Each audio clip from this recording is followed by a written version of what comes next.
Monsieur l'ambassadeur de Suisse en République d'Haïti, Monsieur le recteur de l'Université d'État d'Haïti, Monsieur le responsable académique de la Faculté des Sciences, Monsieur le directeur général du Laboratoire national du bâtiment et des travaux publics, chers invités, chers formateurs et étudiants de cette session de formation en GRD. C'est un moment important pour l'UOGEO. Cette formation initiale en gestion des risques et des désastres à laquelle 22 participants provenant des institutions publiques spécialisées du secteur universitaire marque un tournant puisqu'il s'agit d'une appropriation d'un savoir-faire technique et aussi parce que c'est un sujet d'importance capitale pour le pays, la gestion des risques et désastres. L'unité de recherche en géosciences, l'UOGEO, est un laboratoire spécialisé de la Faculté des sciences de l'Université d'État versé dans l'étude des risques naturels, les géorisques. Ce sont surtout l'étude des aléas qui sont pris en compte par l'UOGEO, notamment les séismes, glissements de terrain, phénomènes climatiques extrêmes qui sont considérés. Mais elle s'intéresse aussi aux effets et à la mitigation de ces aléas, la gestion des risques et désastres, GRD. Entendez ici risque naturel. Il est peut-être superflu de chercher à démontrer l'importance de ce sujet en Haïti, puisque les risques naturels, tant telluriques que climatiques, y sont omniprésents. Pas plus tard que le mois dernier, alors même que nous peaufinions ce programme de formation, le sud du pays a été frappé par un séisme meurtrier. Nous rappelons que nous devons compter avec ce péril, quelle que soit la région du pays où nous vivons.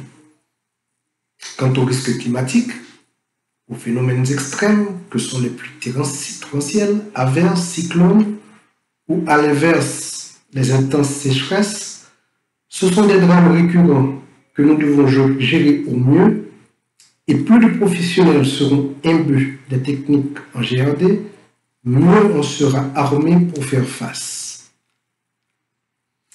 Cette session, qui a duré 3 semaines de formation intensive, comprenait 5 modules, avec une partie en salle appuyée par des sorties de terrain dans le massif de la Selle et la plaine du cul-de-sac. Nous sommes persuadés que ces 3 semaines ont été bien remplies, que les participants ont beaucoup appris. Le rôle de la coopération suisse a été déterminant dans le succès de cette formation. Il faut rappeler qu'une première session de formation de formateurs a eu lieu en novembre 2020 et janvier 2021 et était portée essentiellement par les experts suisses. Ce sont ces formateurs qui aujourd'hui ont pris le relais et qui ont accompli un travail remarquable, coordonné par l'un d'entre eux, le docteur Bertholomew Jean. Je remercie vivement ces formateurs haïtiens pour leur implication.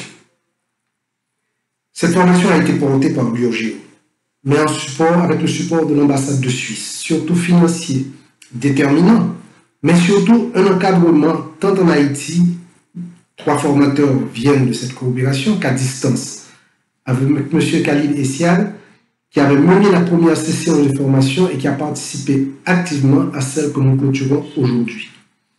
Un grand merci à Khalid et à l'ambassade de Suisse pour son support.